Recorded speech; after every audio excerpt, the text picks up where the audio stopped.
آج جمعیت علماء ہند کا 3 روزہ جلسہ اختتام پذیر ہو گیا ہے۔ آخری دن کافی تعداد میں لوگوں نے شرکت کی اور رام لیلا میدان کھچا کھچ بھرا ہوا تھا۔ تمام مذاہب کے نمائندگان نے اجلاس سے خطاب کیا۔ اپنے خطاب میں اکثر لوگوں نے قومی یکجہتی کا پیغام دیا، ساتھ ہی ملک سے نفرت کے خاتمے کے لیے تمام رہنماؤں کو ایک پلیٹ فارم پر آنے کی دعوت دی گئی۔ تو وہیں مسلم نوجوانوں سے بھی اپیل کی گئی کہ وہ دوسروں کے بہکاوے میں نہ آئیں۔ تو دوسری طرف کہا گیا ہے کہ ملک میں تمام مذاہب کے ماننے والے برابر ہیں۔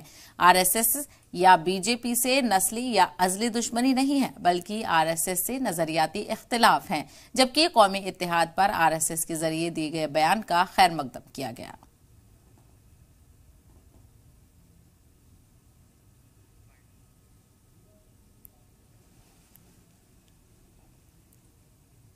ہندو اور مسلم 1400 سال سے تقریباً ایک ساتھ رہتے ہیں۔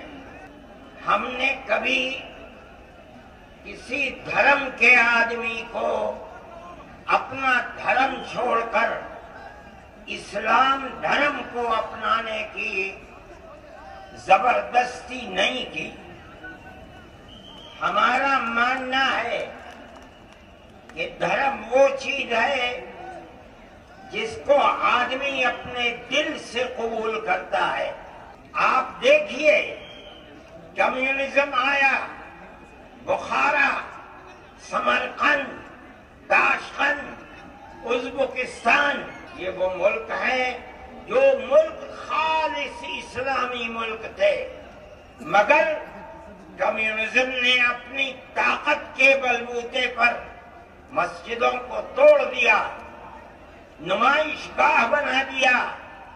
آپ دیکھیے کہ بزور و زبردستی کوئی دھرم ختم نہیں ہو سکتا۔ ایک فقیر ملک افغانستان کی دلدل میں دنیا کی سپر پاور پھنس کر دفن ہو گئی، ٹکڑے ٹکڑے ہو گئی، ختم ہو گئی۔ یہ ملک آزاد ہوئے اور مسجدوں سے پھر اللہ اکبر کی آواز بلند ہونے لگی۔ اس کی حکمت کہ اس نے سب سے آخری نبیوں کے سردار کو اگر اتارا تو عرب کی سرزمین میں اتارا۔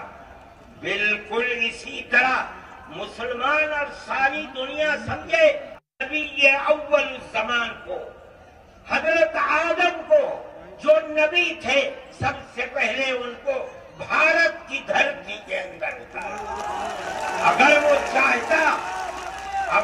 چاہتا تو آدم کو افریقہ میں اتار دیتا، اگر وہ چاہتا تو آدم کو عرب میں اتار دیتا، اگر وہ چاہتا روس کے اندر اتار دیتا، لیکن نہیں۔